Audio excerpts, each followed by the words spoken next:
नमस्कार, स्वागत है आपका हमारे चैनल में। मैं हूं आपके साथ शिखा कौशिका। चलते हैं हमारी कुछ खास रिपोर्ट की तरफ। झगड़ा नहीं है, झगड़ा सरकार बनानी चाहिए। राजकुमार भैया आईडी ने हम लोगों ने 18 जुलाई को और ऊपर एनडीए में शामिल होकर के ये तय किए कि तीसरी बार माननीय नरेंद्र मोदी जी को प्रधानमंत्री बनाने के लिए हम लोगों ने पूरे देश में 330 प्लस सीट जीतने का लक्ष्य लिया है और उत्तर प्रदेश में माननीय योगी आदित्यनाथ जी और माननीय मोदी जी के नेतृत्व में एनडीए 80 सीट जीतने के लिए काम।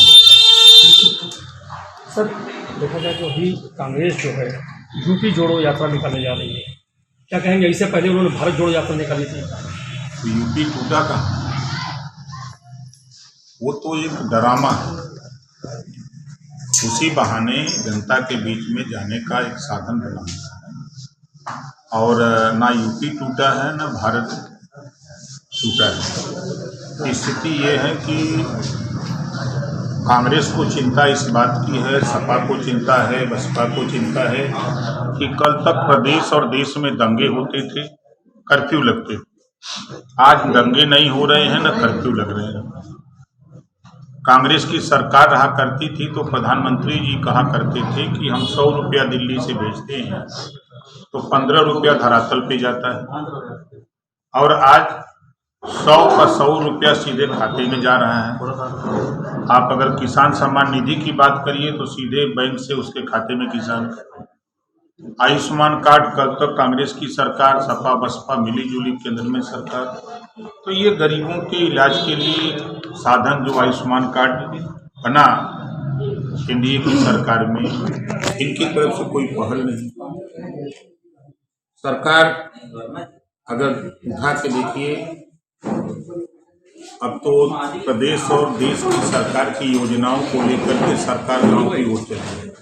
6 दिसंबर से अभियान चला है कि जो गरीब कमजोर लोग, वंचित शोषित लोग अधिकारियों के दफ्तर नहीं पहुंच पाते थे, अपनी बात नहीं कह पाते थे, अब गाँव में ही हर विभाग के स्टॉल लगेंगे।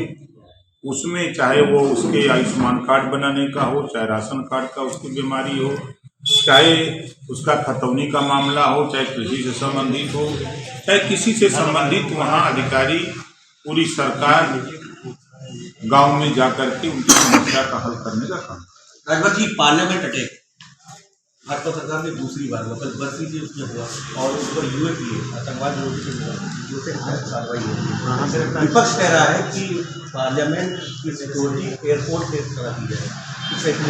देखिए, विपक्ष का काम विरोध करना है। मैं मानता हूँ कि चूक हुई है, मैं भी स्वीकार करता हूँ, ऐसा नहीं होना चाहिए, लेकिन वो आतंकवादी घटना के साथ अगर उसको जोड़ेंगे कार्रवाई हो रही, यूएपीए उन पर कार्रवाई हो रही, जो वो कार्रवाई होनी चाहिए। इस तरह का साहस हम भी करें, कोई भी करे, तो जहाँ हम जानते हैं कि वो एक सुरक्षित प्लेस है, उसमें घुसने की अगर कोशिश कोई करे तो उसके खिलाफ आतंकवादी से भी बड़ी कार्रवाई होनी चाहिए। समाजवादी पार्टी सपा के नेता कहते हैं, अखिलेश यादव भी कहते हैं कि राजभर को जल्दी मंत्री बना दिया जाए क्योंकि दिल्ली से उनकी दौड़ यूपी तक लगातार जारी है।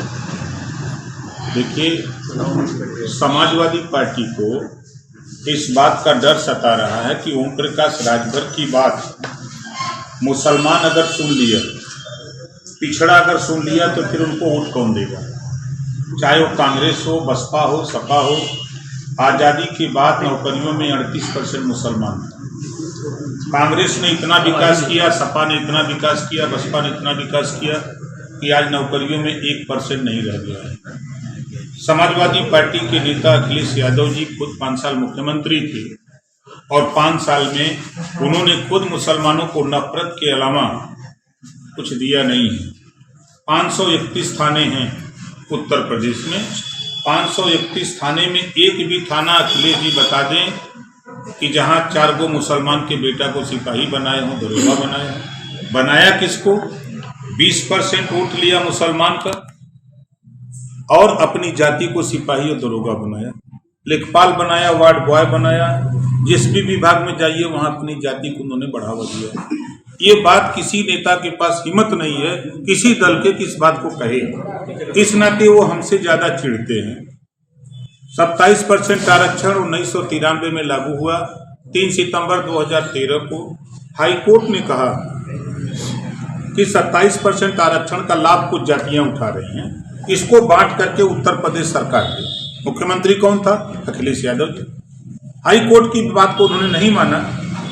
सामाजिक न्याय समिति की रिपोर्ट जो माननीय राजनाथ सिंह मुख्यमंत्री थे उनके कार्यकाल में हुकुम सिंह जी के नेतृत्व में बनी थी, रिपोर्ट तैयार थी 7/9/2011 है कि 7% पिछड़ा, 9% अति पिछड़ा, 11% सर्वाधिक पिछड़ा। इस रिपोर्ट को लागू करने के लिए कभी अखिलेश जी के जबान पे बात नहीं है। जब मैं भारतीय जनता पार्टी के सहयोग से सरकार में शामिल हुआ, गठबंधन हमारा हुआ, तो उसी बात को लेकर के हम बराबर योगी जी से और अमित शाह जी से बात हमारी होती रही। 2 बार देश की राजनीति में पहली बार पिछड़ों के हक को लेकर के पंचायत मुख्यमंत्री और कैबिनेट मंत्री ओम प्रकाश राजभर के बीच में 2 बार अमित शाह जी आए थे पंचायत कराने। मैंने कहा कि इसी को लागू करिए, जो सामाजिक न्याय समिति की रिपोर्ट है, तो लागू करने के बजाय कहा गया कि ये रिपोर्ट पुरानी है, नई रिपोर्ट तैयार कर लिया जाए। तो राघवेंद्र सिंह के नेतृत्व में त्रिस्तरीय कमेटी बनी, रिपोर्ट तैयार हो गई। लागू करने की बात फिर आई, नहीं लागू किया, मैंने छोड़ दिया। तो मेरा कहना है आपके माध्यम से अखिलेश यादव जी से कि 1.5 साल से ऊपर हो गया सदन के अंदर, प्रतिपक्ष के नेता हैं, कभी सामाजिक न्याय की बात करते हैं, कभी सामाजिक न्याय के जो रिपोर्ट है उसको लागू करने की बात कर सकते हैं। रोहिणी आयोग का गठन 27% आरक्षण को पूरे देश में बांट करके जो पिछड़ी जातियां में लोग आते हैं उनको देने की व्यवस्था बनी हुई है, उस पर रिपोर्ट भी आ गई। एक उसकी समीक्षा के लिए पूर्व राष्ट्रपति के नेतृत्व में कमेटी भी बन गई 5 सदस्यीय। क्या इस पे चुके हैं, इस सीट का कोई झगड़ा नहीं, सीट बंटवारा होगा, पूछा जाएगा, तो भाई हमारी तो कोशिश रहेगी कि ज़्यादा से ज़्यादा मिल जाए। अब जो मिल जाएगा उसको लेके लड़ाएंगे। कुछ तो मन बनाया उनकी? अरे मन बनाया, 3 सीट तो मांगेंगे कम से कम, भाई 3 को दे दीजिए, पार्टी को मान्यता प्राप्त दल कराना है। अब लड़ाई होगी, जो बंटवारा होगा तो फिर वार्ता होगी, और जो मिलेगा कोशिश करेंगे कि तीनों मिल जाए, नहीं मिलेगा तो जो मिलेगा उसमें लड़ेंगे।